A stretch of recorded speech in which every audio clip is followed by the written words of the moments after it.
திருத்தணி அருகே தமிழக எல்லையில் ஆந்திராவிலிருந்து திருமணத்துக்கு காஞ்சிபுரத்துக்கு பட்டுப்புடவை வாங்குவதற்காக வந்த குடும்பத்திடம் 2.5 லட்சம் பணம், உரிய ஆவணங்கள் இல்லை என்று தேர்தல் பறக்கும் படையினர் பறிமுதல் செய்தனர்.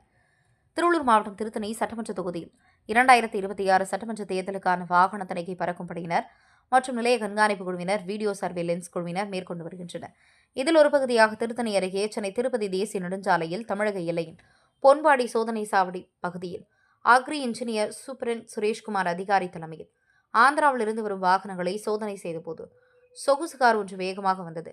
அதனை தடுத்து நிறுத்திய போலீசார் அந்த சொகுசு காரில் இருந்து சோதனை செய்தபோது அதில் உரிய ஆவணங்கள் இன்றி 2.5 லட்சம் இருப்பதை பையிலிருந்து போலீசார் பறக்கும் படை அதிகாரி பறிமுதல் செய்தனர். இந்த பணத்தை எடுத்து வந்த ஆந்திர மாநிலம் கூடூர் பகுதியைச் சேர்ந்த வெங்கடேஸ்வர ராவ் தனது குடும்பத்துக்கு நடைபெறும் திருமணத்துக்கு காஞ்சிபுரத்தில் பட்டுப்புடவை வாங்க பணத்தை எடுத்து வந்தது தெரியவந்தது. உரிய ஆவணங்கள் இல்லை என்பதால் இவரிடம் தேர்தல் நடத்தை விதிகளை அடுத்து இந்த பணம் பறிமுதல் செய்யப்பட்டது. பறிமுதல் செய்த பணத்தை திருத்தணி கோட்டாட்சி அலுவலகத்தில் தேர்தல் நடத்தும் அலுவலரிடம் ஒப்படைக்கப்பட்டது. திருமணத்துக்கு ஆந்திராவிலிருந்து வெங்கடேஸ்வர ராவ் தனது மகள் திருமணத்துக்கு சிறப்பான முறையில் அழகான பட்டுப்புடவை வாங்க வந்த இவரிடம் பணத்தை பறிமுதல் செய்தனர்.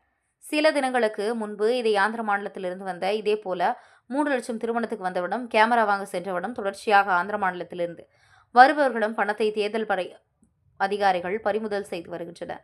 ஆந்திர மாநிலத்தை சேர்ந்தவர்கள் பணத்தை பறிமுதல் செய்தவுடன் கதறி அழுதவாறு வேறு வழியின்றி செல்கின்றனர்.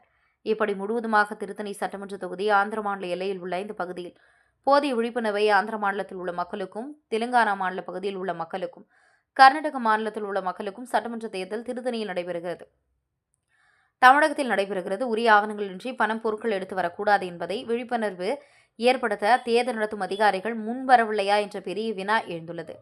சமூக ஆர்வலர்கள் குற்றச்சாட்டை முன்வைக்கின்றனர்.